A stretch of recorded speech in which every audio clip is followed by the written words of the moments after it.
चींटी और हाथी। रानी चींटी बहुत मेहनती थी। सभी चींटियां रानी चींटी की बात को मानती थीं। मिलजुल कर वे अपना घर बना रही थी। उसी जंगल में अप्पू नाम का एक हाथी भी रहता था, जो बहुत शैतान था। वह सभी जानवरों के साथ बहुत मस्ती करता था। जब चींटियों का घर बनकर तैयार हो गया, तब वे अपने लिए खाना जमा करने लगी। तुम लोग इतनी मेहनत क्यों करते हो? कितना थक जाते होंगे। मैं अपनी सूंड से तुम्हारे घर को कभी भी नष्ट कर सकता हूँ। ये मेरे बाएं हाथ का खेल है। ऐसा कहकर अप्पू ने अपनी सूंड में पानी भरना शुरू किया। कुछ पानी पिया और कुछ चींटियों पर डाला। रानी चींटी को बहुत बुरा लगा। उसने कहा, हम बहुत दिनों से इतनी मेहनत कर रहे हैं अप्पू, पानी डालकर हमारी मेहनत को बर्बाद मत करो। मैं जो चाहूँ कर सकता हूँ। तुम बहुत घमंडी हो अप्पू। हम सभी जानवरों को मिलजुल कर जंगल में रहना चाहिए। हम सब एक दूसरे के काम आ सकते हैं। तुम इतनी छोटी चींटी, तुम मेरी कोई मदद नहीं कर सकती। कुछ दिनों बाद जंगल में एक शिकारी आया।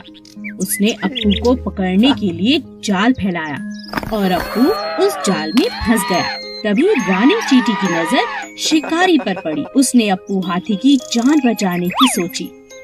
वह अप्पू के पास गई और बोली, अप्पू दोस्त, घबराओ नहीं। मेरा दोस्त चूहा तुम्हारा जाल काट देगा और इस शिकारी को तो मैं मजा चखाती हूँ। सभी चींटियां शिकारी के पास गईं और उसे जगह जगह काटने लगी। शिकारी डर से तिलमिला उठा और जंगल छोड़कर भाग गया। चूहे ने अप्पू का जाल काट दिया। अप्पू ने चींटियों से माफी मांगी और कहा, मुझे माफ कर दो चींटी रानी, हम सबको मिलजुल कर रहना चाहिए। आज से मैं भी तुम्हारा दोस्त हूँ। एक घने जंगल में एक पेड़ पर कालू कौवा अपना घोंसला बनाकर रहता था। उसी पेड़ के नीचे एक सांप का बिल था। एक दिन कालू जब भोजन की तलाश में गया, तो पीछे से सांप ने उसके अंडों को खा लिया। जब कौवा वापस अपने घोंसले में आया, तो अपने बच्चों को ना पाकर बहुत उदास हो गया।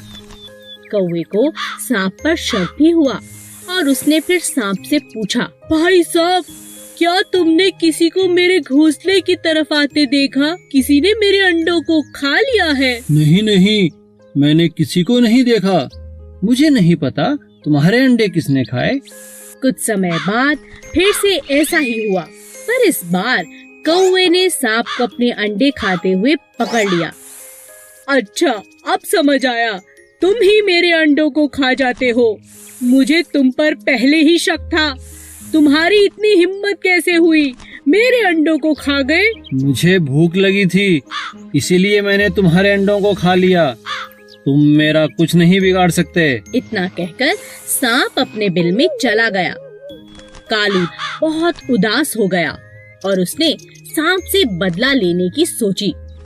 फिर वह उड़ता हुआ राजा के महल की तरफ चला गया। तभी उसकी नजर महारानी पर पड़ी, जो तालाब में स्नान कर रही थी। महारानी के कीमती जेवर तालाब के किनारे पड़े थे, जिनकी निगरानी उनके सिपाही कर रहे थे। कालू कौवे को एक उपाय सूझा। वह एक लंबा सा हार अपनी चोंच में फंसाकर उड़ने लगा। सभी सैनिक कौवे का पीछा करने लगे। कालू ने चालाकी से उस हार को सांप के बिल में डाल दिया। जब सैनिकों ने बिल में डंडा मारा, तब बाहर निकला सांप, जिसके गले में महारानी का हार था। सैनिकों ने पीट पीट कर सांप को जान से मार दिया और हार ले लिया। इसी तरह कालू कौवे ने सांप से अपना बदला ले लिया। एक जंगल में एक बहुत ही खतरनाक शेर रहता था। क्योंकि वह जंगल का राजा था, इसीलिए वो कभी भी किसी को भी खा जाता। एक दिन जब राजा अपनी गुफा में आराम कर रहा था, तभी एक छोटे से चूहे की नजर शेर पर पड़ी। अरे वाह, इतना बड़ा शरीर, इतने बड़े बड़े पंजे, इनके तो दांत भी बहुत नुकीले लग रहे हैं। शेर राजा जी का तो कोई मुकाबला नहीं कर सकता। तभी सब जानवर इनसे इतना डरते हैं। चलो गुफा में अंदर चल के देखता हूँ। जैसे ही चूहा शेर के पास पहुँचा, अचानक शेर की आँख खुल गई और उसने चूहे को दबोच लिया। अरे वाह, आज तो भोजन खुद चलकर मेरे पास आ गया, मजा आ गया। मुझे माफ कर दो राजा जी, मैं तो गलती से आपके पास आ गया। मुझे खाकर तो आपकी भूख भी नहीं मिटेगी।